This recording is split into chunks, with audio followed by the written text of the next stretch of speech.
You may have seen the headline that an Oregon school has banned Santa Claus and then probably either freaked out or said, good, awesome, screw Santa Claus, he's a jerk. But here's the video that started it all. A Santa ban is rubbing parents the wrong way in one Oregon school district. That district notified staff that they should avoid religious-themed decorations in their classroom, and Santa is included in that ban. The district says it wants to make sure all kids are comfortable at school, no matter what their religion. If you're going to put, a giant cross on the window, that's one thing, but I think that Santa Claus is more folklore and American history as opposed to a religious symbol at this point in time. Most school districts in that Portland area have similar bans in place.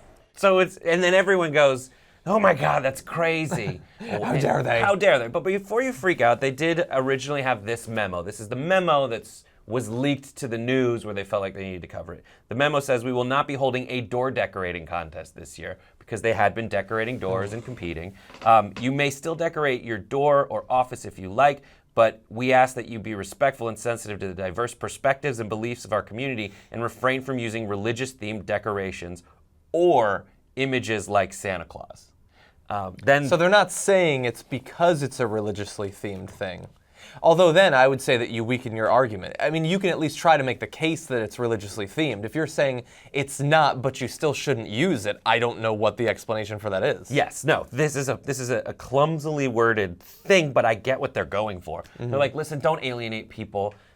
Whether it's Santa Claus or a Christmas tree or even candy canes, you're saying Christmas, Christmas, Christmas to people. Yes. As opposed to, it's winter. And well, are they okay with celebrating trees things. And candy canes? They did not say anything like that. But this is what they did say in their clarification. They said that this original video was good, but the reaction has been a little crazy. And the lower third, which says school bans Christmas, was a little insane. That seems ridiculous. School bans Santa was a little insane. Either way. Public schools are a bit unique because people have to go there and stay there for several hours every day. It's not like a trip to the mall where you can choose to go or not, or stay however long you like. We have an added responsibility to ensure the students feel comfortable and ready to learn. And their clarifications That's true. You're stuck real there. sensible. Real sensible. What are the clarifications? It was, I have some of them right here. Okay. it's okay. They said, even though we were extremely clear, we have no policies or directives around this issue. We merely want to remind staff that we need to create inclusive and welcoming spaces for all of our students and realize that many of our students... So they're not firing professors if they put up a Santa. They would just prefer if you not. Yes. And people in America, when you ask them not to do something, act as if you have slapped them in the face with a rolled-up Constitution. Yes, exactly. Yeah, look, first of all, is Santa Claus religious? Yeah, originally he was religious. He's Saint Nicholas. I would say that how he's used now has very little to do with religion. Obviously, it has something to do with Christianity, but I love Santa Claus and all that, and I don't give a damn about Christianity. So clearly, you're able to appreciate it. Absent religion. Here's an argument that I think is fun. Okay. The fun argument is, listen, wait. if you're a conservative, meaning you hold sanctified the things we used to do, and have always been done since the beginning, it was actually since the founding of this nation, it was stuff like decorations that were suppressed, that you were told by your governor and by church officials from the beginning, don't do it.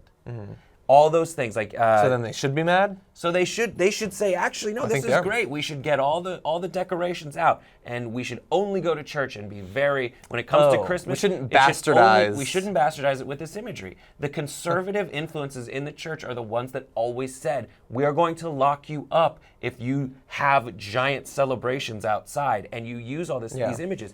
Now, most of the images that you know about Christmas, such as the Christmas tree and the exchanging of gifts, were actually kind of, according to Christianity Today, my interpretation of it, they were marketing materials.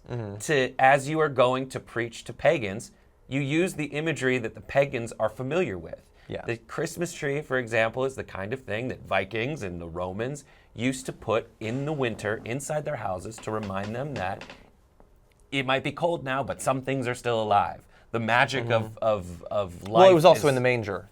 It was also definitely in the manger. But I get why they don't want to give up on that, because if you acknowledge that the tree and the presents and the reindeer and all that come from paganism and different religions, I mean, that sets you on a dangerous path of going all the way back and realizing that the vast majority of what we think we know about Jesus was taken from pagan religions and everything else.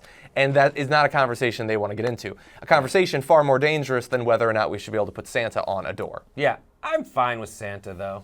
I think Santa's fine. I think the conversation. I think you should put everybody's stuff up that happens. No, but to be fair, they don't like that. No, saying Happy Holidays is unacceptable because it is inclusive. You have to just put the Christian thing. You can say Merry. How about just put up whatever you want? It is a school, and so I get that it's a different case. The kids do have to be there. They can't leave. If they leave, in fact, they will be penalized as a result of that. Yeah, here's the thing, is it seems like you're being more inclusive when you're saying Happy Holidays. This is the time of the year when the holidays are. But really what you're doing is rubbing in the face of every non-Jew and Christian that, like, we've got the fun holidays. Like, I asked a Muslim person today, because I was like, what's the fun Muslim holiday? And he was like, very secular. He's just like, we don't really have one. I guess we kind of eat at the end of Ramadan together. But it's fun. It's not like, hey, go to sleep. When you wake up, presents. Yeah. Like. Yeah, look, I think we would be play. We would be better off, I think, if we simply ejected the final 5% of religion from Christmas. And then Christmas just becomes like Thanksgiving and the 4th of July and Halloween. It's a themed thing where we get together, eat, and occasionally exchange presents. That's all that it is. It just happens to take place on the same day that supposedly he wasn't actually born on. And so we're not able to do that final little bit. I know what you're thinking about how the corporate media has covered this election. Oh, no, not again. Right? Okay, luckily there's the Young Turks, and you make the Young Turks happen. We're powered by our members. tytnetwork.com/join. Be the revolution.